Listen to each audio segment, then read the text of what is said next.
Épisode 1. La rencontre qui déraille. Salut, je m'appelle Gabriel. C'est comme ça que je me présente presque toujours, mais aujourd'hui, en me regardant dans la vitre du café, j'ai l'impression de jouer un rôle qui ne me va pas encore. J'ai 23 ans, j'habite dans un petit studio à Lyon, et je travaille comme assistant dans un atelier de design. Ma vie n'a rien d'extraordinaire, mais elle avance, parfois trop lentement. Et justement, pour la faire bouger un peu, j'ai accepté ce rendez-vous à l'aveugle dont tout le monde me parlait depuis des semaines. Une amie m'avait dit que cette fille, Lucie, avait quelque chose de lumineux. Sur les photos, c'était vrai. Une douceur jeune, confiante, avec un sourire ouvert. J'étais curieux, peut-être trop curieux. En poussant la porte du café, je me répétais que je devais simplement être moi-même. Mais mon cœur s'est serré dès que j'ai aperçu quelqu'un lever la main dans ma direction. J'ai su que c'était elle. Et pourtant, ce n'était pas la personne que j'attendais. La jeune femme assise là semblait avoir 20 ans de plus que sur les photos qu'on m'avait envoyées. C'est très fatigué, sa peau marquée, son regard hésitant. Une impression étrange m'a traversé, presque violente, comme si on m'avait menti sans prévenir. Elle s'est levée, un peu trop vite, comme pour me rassurer. « Gabriel, c'est bien toi, non ?» Sa voix était douce, mais tremblante. J'ai hoché la tête, incapable de cacher ma surprise. Je me suis forcé à sourire, mais ce sourire sonnait faux même pour moi. Je ne voulais pas être cruel, pourtant mes pensées allaient trop vite, trop loin. Nous nous sommes assis. Le silence a pris la place entre nous, lourd, maladroit. Je jetai des regards furtifs vers elle, en évitant de trop fixer. Elle triturait la layère de son sac. On aurait dit qu'elle attendait un verdict. Je détestais cette sensation, mais je ne savais pas comment me comporter autrement. « Tu ne t'attendais pas à ça, n'est-ce pas ?» a-t-elle murmuré.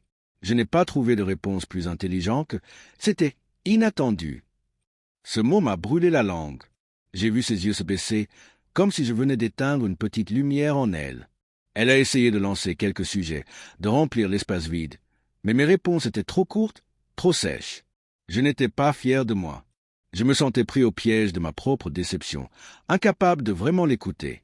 Le rendez-vous n'a duré qu'une trentaine de minutes, mais elles ont semblé interminables. Quand nous sommes sortis du café, elle s'est arrêtée sur le trottoir. « Je comprends », a-t-elle dit simplement. Ces deux mots m'ont frappé plus fort que tout le reste. Je n'ai pas su quoi répondre. Je me suis contenté de hocher la tête, comme un idiot. On s'est séparés là, sans promesse de se revoir. En marchant vers le métro, je sentais la honte se coller à moi. Je n'avais rien compris à cette rencontre, rien vu au-delà de l'apparence. Et pourtant quelque chose en moi refusait de tourner complètement la page. Une gêne, une question, un début de remords. Je ne savais pas encore que ce goût amer allait me suivre jusque chez moi et m'empêcher de dormir. Épisode 2. Le message inattendu.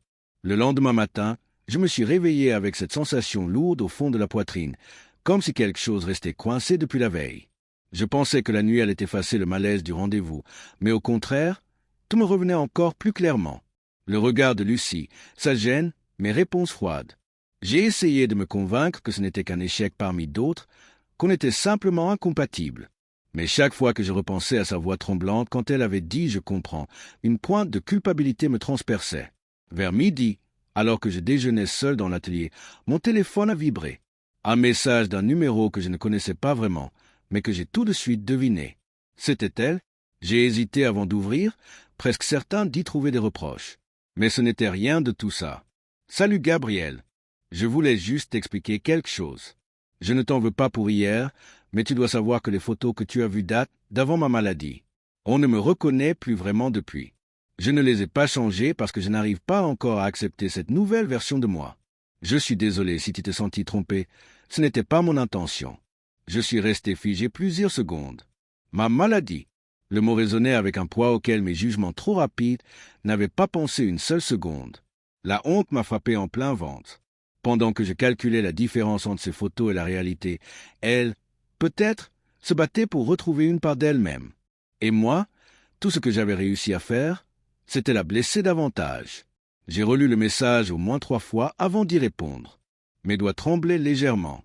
Je voulais m'excuser, mais je ne savais pas comment formuler quelque chose qui ne sonne pas comme une excuse automatique. Finalement, j'ai écrit quelque chose de simple, presque maladroit. « Merci pour ton message, Lucie. Je suis désolé pour hier. J'ai été surpris et je n'ai pas réagi comme j'aurais dû. Si tu veux, on pourrait se revoir. Pas pour un vrai rendez-vous, juste pour discuter. Je crois que je te dois au moins ça. J'ai appuyé sur envoyer et immédiatement regretté chaque mot. Était-ce suffisant? Trop peu? Trop tard? Je me suis mis à douter de tout. Mais à ma grande surprise, sa réponse est arrivée rapidement. D'accord, je veux bien parler. Pas pour régler des comptes. Juste pour être honnête jusqu'au bout. Dis-moi quand tu es libre. Je me suis entendu pousser un souffle que je ne savais même pas retenir. Une deuxième chance. Pas un nouveau départ, mais une possibilité de réparation. Je lui ai proposé un petit parc près de chez moi le soir même, un endroit tranquille, loin des regards. Elle a accepté sans hésiter. Toute la journée, je n'ai pensé qu'à ça. Je me suis demandé comment elle devait se sentir en envoyant ce genre de message, en exposant sa vulnérabilité à quelqu'un qui avait déjà mal réagi. Il fallait que je fasse mieux, que je sois meilleur. Le rendez-vous n'allait pas être facile, je le savais déjà, mais pour la première fois depuis la veille, je ne ressentais plus seulement de la honte. Je ressentais l'envie sincère de comprendre, d'écouter. Ce soir-là, en quittant l'atelier, j'ai eu la sensation que quelque chose venait de légèrement se décaler dans ma vie. Et même si je ne savais pas encore vers quoi cela me mènerait, j'étais prêt à affronter la suite. Épisode 3, les vérités qui rapprochent. Je suis arrivé au parc en avance, comme si être en retard aurait été une nouvelle faute ajoutée à celle que j'avais déjà commise. Le soleil descendait lentement derrière les arbres, et l'air du soir portait cette légère fraîcheur qui apaise sans qu'on sache vraiment pourquoi. Je me suis assis sur un banc, espérant qu'elle viendrait, redoutant qu'elle vienne aussi. J'avais peur de ne pas trouver les mots justes, peur de la blesser à nouveau. Lucie est apparue quelques minutes plus tard. Elle marchait d'un pas hésitant, mais avec une détermination silencieuse. Quand elle s'est rapprochée, j'ai remarqué des choses que je n'avais pas vues la veille. Pas parce qu'elle n'était pas là, mais parce que je n'avais pas pris le temps de vraiment la regarder. La fatigue sur son visage n'effaçait pas la sincérité de son regard. Elle avait attaché ses cheveux en un chignon simple et elle portait un manteau trop léger pour la saison. Elle semblait fragile, mais pas brisée. « Bonsoir, Gabriel. » Sa voix tremblait un peu, mais elle souriait. Un sourire discret, furtif, comme si elle n'osait pas complètement y croire. Je me suis levé pour l'accueillir. « Merci d'être venue, Lucie. Je voulais vraiment comprendre et m'excuser. » Elle a hoché la tête et s'est assise à côté de moi, laissant une distance raisonnable, mais pas froide. Pendant quelques instants, elle a observé le sol, jouant avec une feuille tombée près de ses pieds. Je ne sais pas par où commencer, a-t-elle murmuré. Cette simple phrase a ouvert une brèche en moi. Je l'ai encouragée doucement. « Commence où tu veux. Je t'écoute. » Elle a pris une inspiration profonde. « Il y a 2 ans, on m'a diagnostiqué une maladie auto-immune. Rien de mortel, heureusement, mais les traitements ont changé mon corps. J'ai perdu beaucoup de poids, puis j'en ai repris. Ma peau a réagi différemment. Je ne me reconnaissais plus dans le miroir. Alors j'ai gardé les vieilles photos. Je me disais que je retrouverais peut-être cette version de moi un jour. » Sa voix s'est brisée légèrement, mais elle n'a pas pleuré. Elle parlait avec une honnêteté calme, presque courageuse. « Quand j'ai vu ta réaction hier, ce n'était pas la première fois. Mais ça m'a fait plus mal que je ne l'aurais cru. Pas parce que tu m'as rejeté, mais parce que j'ai réalisé que je m'étais rejeté moi-même depuis longtemps. » Je suis resté silencieux, absorbant chaque mot. J'avais l'impression d'être face à quelqu'un qui avait dû grandir trop vite, trop seul. « Lucie, je suis désolé. J'ai été égoïste. J'ai vu une différence et j'ai paniqué. Je n'ai même pas cherché à comprendre. Tu ne méritais pas ça. » Elle m'a regardé, surprise, comme si elle ne s'attendait pas à une excuse aussi directe. « Tu n'es pas obligé de te sentir coupable. J'ai accepté de te revoir parce que je crois que tu n'es pas que ce que j'ai vu hier. » Un léger rire nerveux nous a échappé à tous les deux, comme si la tension se fissurait enfin. La conversation a ensuite pris un ton plus doux. On a parlé de nos journées, de nos rêves laissés en suspens, de nos petites peurs ridicules. À un moment, elle a raconté comment elle avait repris la peinture après sa maladie, même si sa main tremblait parfois. Je lui ai parlé de mon travail à l'atelier, de mes projets qui n'aboutissent jamais vraiment. L'heure a filé sans que je m'en rende compte. Quand elle s'est levée pour partir, la nuit avait enveloppé le parc. Elle a souri une dernière fois. « Merci d'avoir écouté, Gabriel. Ça m'a fait du bien. » Je l'ai raccompagnée jusqu'à l'entrée du parc. Elle a fait quelques pas, puis s'est retournée. « Bonne nuit. » Cette fois, c'est moi qui ai répondu avec un sourire sincère. « Bonne nuit, Lucie. » En rentrant chez moi, j'ai senti quelque chose changer. Une porte s'était ouverte, discrète mais réelle. Je n'étais plus simplement le garçon qui avait mal réagi. J'avais envie de faire mieux, de la connaître vraiment. Et pour la première fois depuis longtemps, j'ai écrit un message du soir à quelqu'un avec le cœur léger. Épisode 4, la distance et le manque. Les jours qui ont suivi notre conversation au parc ont été étrangement calmes. Je repensais souvent aux mots de Lucie, à la sincérité presque douloureuse avec laquelle elle s'était confiée. Je me surprenais à attendre ce message, à sourire quand je voyais son nom s'afficher sur mon téléphone. Pourtant, sans vraiment l'avoir décidé, je me suis mis à répondre plus tard, puis pas du tout pendant presque 3 jours. Le travail à l'atelier était devenu chaotique, un projet urgent, des horaires impossibles et surtout cette peur qui revenait sans prévenir. Peur de m'attacher trop vite, peur de la décevoir, peur de ne pas être à la hauteur de ce qu'elle semblait voir en moi. Le 4e jour, en sortant tard du travail, je me suis rendu compte de ce que j'étais en train de faire. Je reproduisais exactement ce dont elle avait souffert. Disparaître sans prévenir. Laisser le silence prendre la place des mots. Je me suis senti idiot et lâche. Je voulais lui écrire, mais chaque phrase que je tentais me semblait maladroite, insuffisante. J'ai finalement éteint mon téléphone, incapable de m'affronter moi-même. Le lendemain, décidé à ne plus fuir, je lui ai envoyé un message court mais honnête. « Salut Lucie, je suis désolé d'avoir disparu. La semaine a été compliquée, mais ce n'est pas une excuse. Est-ce que je peux t'appeler ce soir ?» La réponse n'est pas arrivée. Toute la journée, je surveillais mon téléphone, espérant le son familier d'une notification. Rien. Plus les heures passaient, plus je savais que j'avais dépassé une limite. Ce soir-là, en rentrant chez moi, je me suis assis sur le canapé sans allumer la lumière. Je me suis demandé pourquoi j'avais si peur. Peut-être parce qu'avec elle, tout semblait vrai, trop vrai, et qu'on ne se cache pas derrière des masques avec les personnes vraies. Je me suis levé d'un bond, attrapant mon manteau sans réfléchir davantage. Je devais lui parler en face, pas par message, pas derrière un écran.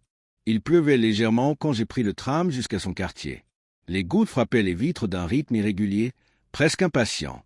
En descendant, j'avais le cœur qui battait trop vite, comme si je me préparais à un examen dont je ne connaissais pas les questions.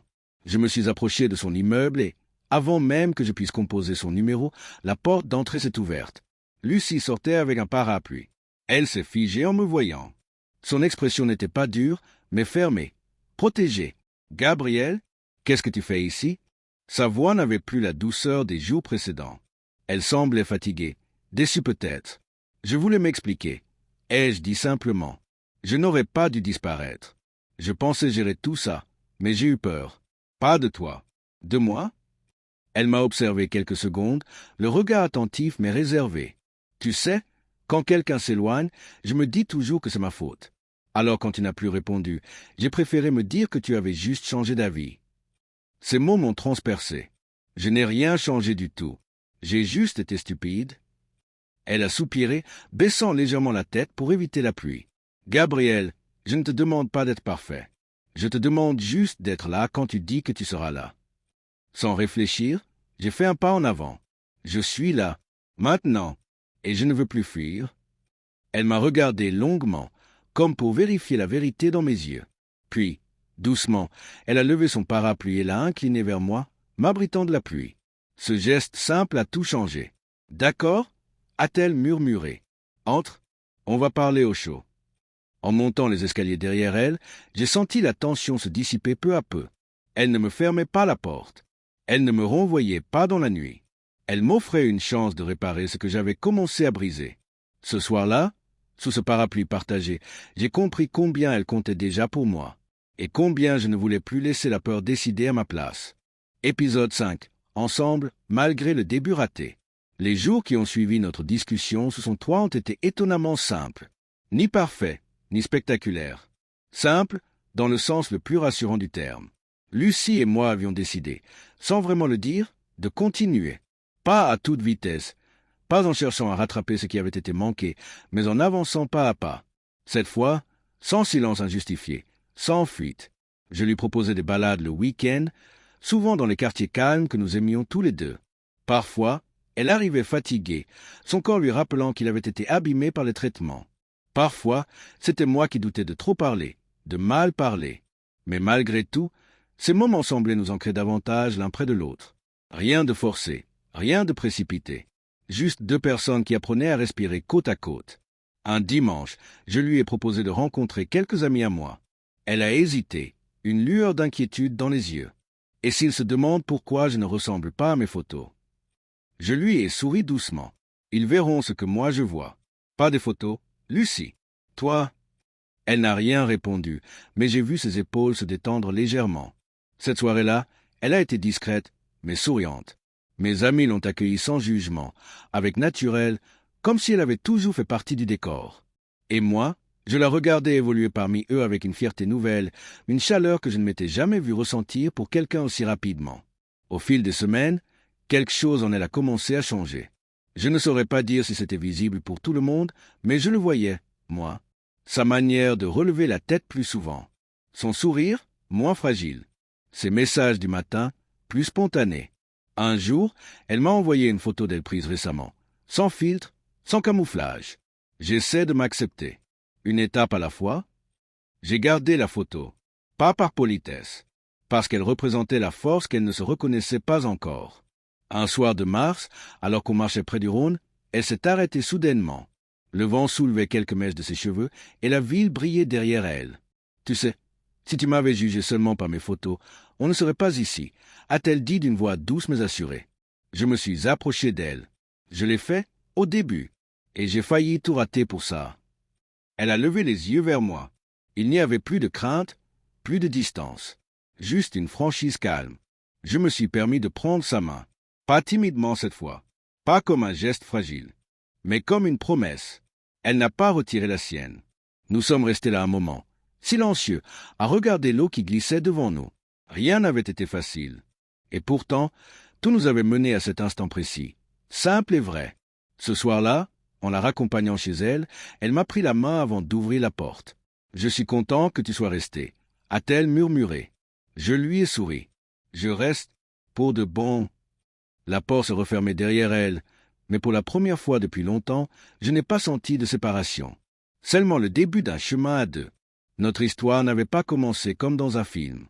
Elle avait commencé par un malaise, une erreur, une distance.